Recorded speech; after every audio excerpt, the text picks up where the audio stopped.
going to be. Why are you running for Brooklyn Borough President? I'm running for Brooklyn Borough President because in my current capacity as the chair of housing and buildings, and in my former capacity as the chair of small business, I know that as we have a recovery and resiliency conversation around the pandemic and recovering from the pandemic, there's a level of acumen that's necessary. And those are the two pillars of true recovery and resiliency: building capacity within our small businesses, job creation, and the ability to have responsible development are what we're going to hinge on. And so because I have that unique ability and that acumen in those two areas, I want to put that to work. I've leveraged every bit of whatever I had in my council district to make the lives of those citizens better. And I want to do the same for the borough of Brooklyn. We've had some small successes that have changed the direction of the lives of my immediate council district. We've built community centers where there were never any community centers. We've created naturally occurring retirement communities. And any society that doesn't protect their elderly and or seniors and their youth is destined for failure. And I don't hear any other candidates talking about the importance of making sure that there are pathways to jobs for hardworking Brooklynites, or that we're willing to work with private and public partnerships to create affordability in an increasingly unaffordable district. And 1,000 police officers and over 8 million people. There has to be a collaborative partnership for safety, but that has to be on the table. It has to be talked about. And from the largest bully pulpit in the city and state of New York, the borough president has to be championing this partnership between law enforcement and our communities to get us to a safe place. The people that I talk to that have left, some of them are very concerned with the safety of themselves and their family and the inability for leadership to get a grasp on how to keep us safe. So safety and the ability to create good, solid pathways to jobs are the two main important things for bringing people back and getting people to stay. So there's no secret, and this is video. So I am, according to Guinness Book, I'm one of the biggest elected officials or politicians in the world, and I happen to be African American. But I've used one of the biggest. I think it's the biggest. That's the title that you have. Yeah, I was trying to be conservative with it. But yes, the reason I bring that up is because I don't.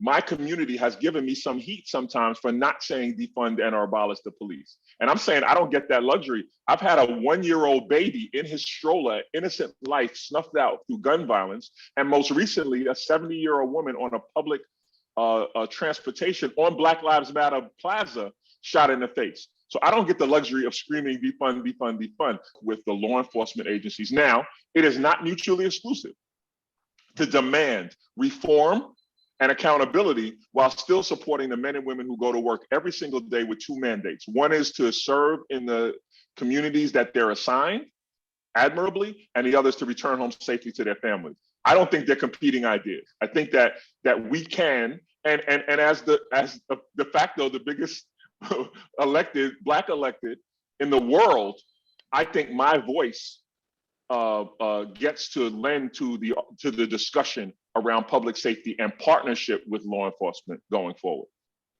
The victimizing these marginalized communities is so secular. So today, I'm standing with the Hasidic community around hate crimes that they're experiencing. Tomorrow, I'm standing with the Asian community around hate crimes they're experiencing. The next day, I'm standing with the African American community about hate crimes. The one consistent theme is that from the top down, this narrative around Islamophobia and homophobia and xenophobia and every phobia has permeated this entire country. And we see it, unfortunately, in its worst form here in New York City. So these attacks, and I don't know about you, but I'm so tired of having to go from community to community to echo the same sentiments. Now's the time, and we have an opportunity to stand together, unified, not joining each other in our respective communities when the incidents happen, but really now saying, all right, enough is enough.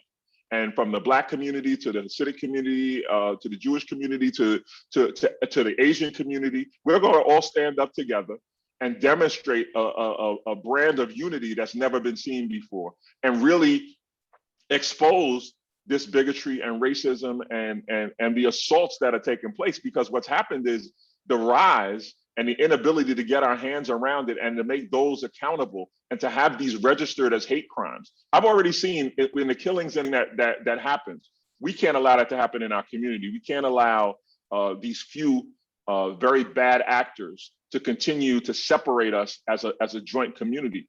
Whether I'm bordering Williamsburg or bordering Crown Heights, the relationships between my community, the African American or Black community, and the Jewish community are front and center, and we can't hide. We're across the street from each other. We live next door to each other.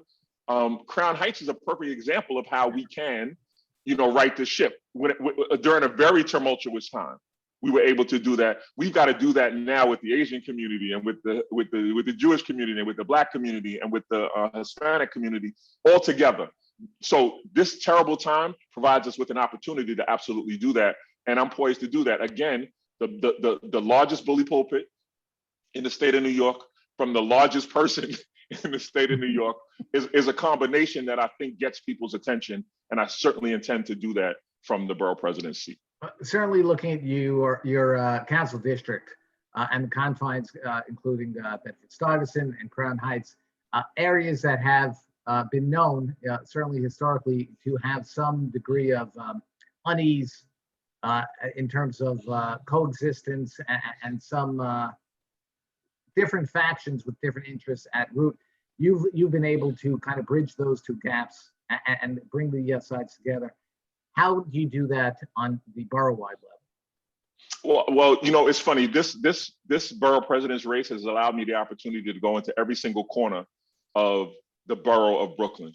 And what I'm walking away with is way more similarities than there are differences. And we should be highlighting that. So the idea that who doesn't want to be safe in the communities that they live in? So public safety is a tremendous issue for every single corner. Who doesn't want to live in a place that's affordable? So affordability is, who doesn't want to be able to send their children to the highest quality schools, whether it's yeshiva, whether it's DOE schools, who doesn't want that? So there are way more similarities. And what we found in Crown Heights was how to accentuate those similarities, how to accentuate the fact that family is the most important thing. That's like that in every corner. So really, again, stealing from the relationship between Richard Green and Rabbi Sterling and Rabbi Cohen, and the way that they've set an example of how to not only peacefully coexist, but how to grow together. So the coexisting part is the baseline, right? And we're so far past that in Crown Heights that I know that there's a model and example that we can use in Williamsburg, in Crown Heights, in Borough Park, in all of these places where the demographics are changing so rapidly. We have to use that in our favor and begin to incorporate everyone into the communities, even though they've existed a particular way. Kinship and allyship to my Jewish counterparts didn't start as a council member. I actually lived in Israel, and I joke with the Jewish caucus oftentimes that I should be a member of the Jewish caucus, because if criteria is living, earning, and spending shekels, then I probably outdo some of my Jewish colleagues. So we joke about that, but the importance of that is understanding culturally the norms and how similar they are to cultural norms that we have, and being able. Did you live in Israel? Oh, I was there 2 years. I played professionally on Maccabi Petah Tikva. So okay. So I guess Amari followed in your footsteps, not the other way. Amari followed in my footsteps, 100%.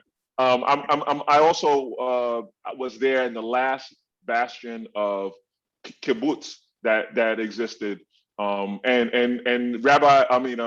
Congressmember Nadler asked me the name of the kibbutz. And since it was late 80s, early 90s, I don't remember the name, but I'm researching it so that I can tell everybody. But that experience actually shaped my time at the council when we began to have conversations about cooperative economics and those kinds of things. I was like, oh, I kind of seen that before. So that wasn't even new to me. So I'm just going to what some of the other candidates have expressed in terms of the boycott, divestment, and sanction movement.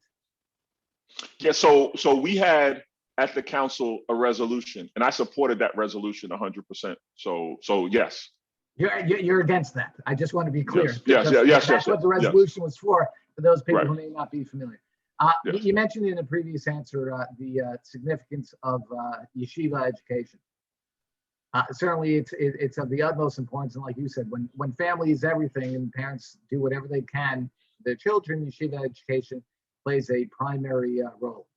In the past couple of years, there's been a significant push for a greater degree of government oversight and I would say intrusion into yeshiva education and curriculum. Even though as borough president, you're not directly involved, although as a council member, you are on the committee, on the education committee. Yes. What's your feeling with regard to the push to have greater oversight into yeshivas? I think that we should be concentrating more on the million students who are having difficulty in the DOE and making sure that they have access.